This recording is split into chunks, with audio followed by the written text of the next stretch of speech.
विजय जी, आप इसको कैसे देख रहे हैं कि सरकार ने हाफ हार्टेडली कदम उठाती है और फिर वापस करना पड़ता है, या वो अभी भी विपक्ष की ताकत को नहीं आंक रहे हैं? राहुल गांधी जिस तरह से अब तैयार हो गए हैं उनको कम करके आंक रही है, या ये सरकार डरी हुई है, घबराई हुई सरकार है जो किसी तरह का जोखिम लेने की स्थिति में नहीं? देखिए, मुझे नहीं लगता कि राहुल गांधी के एजेंडा पर बीजेपी का मोदी जी काम कर रहे हैं।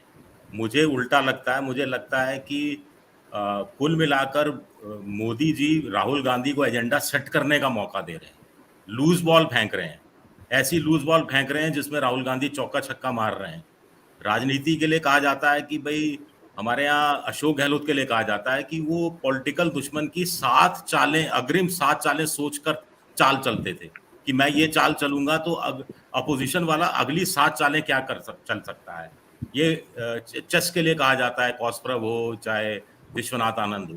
लेकिन यहां तो ये मोदी जी अगली चाल भी नहीं सोच पा रहे। अब वक्फ बोर्ड वाला मसला लिए जाए तो क्या सरकार को पता नहीं था कि चंद्रबाबू नायडू इसका विरोध करेंगे? जो मुस्लिम आरक्षण 4% मुस्लिम आरक्षण की बात करते रहे हैं, मस्जिद और मदरसों और कब्रिस्तान के लिए पैसा देने की बात करते रहे हैं, या नीतीश कुमार विरोध करेंगे?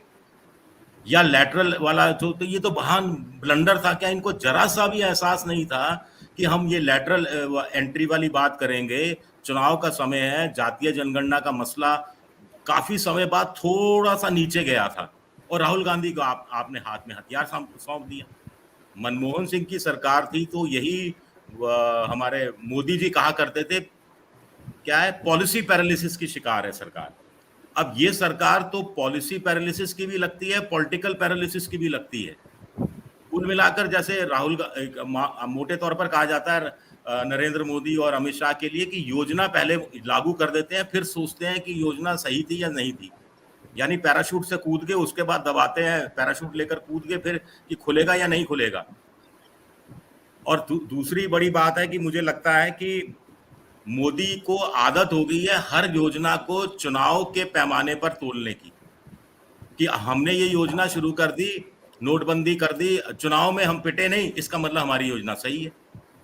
जीएसटी हमने ताबड़तोड़ अंदाज में लागू कर दिया, चुनाव में असर नहीं हुआ, इसका मतलब हम सही है। लेकिन अब माहौल बदल गया है और ऐसे में मुझे लगता है कि राहुल गांधी को हल्के में ले रहे हैं।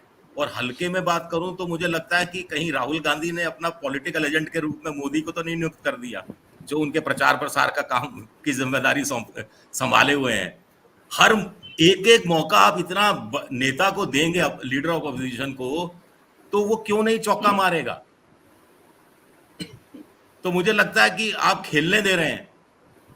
आप खेलने क्यों दे रहे हैं, इस पर हम आगे विचार कर सकते हैं।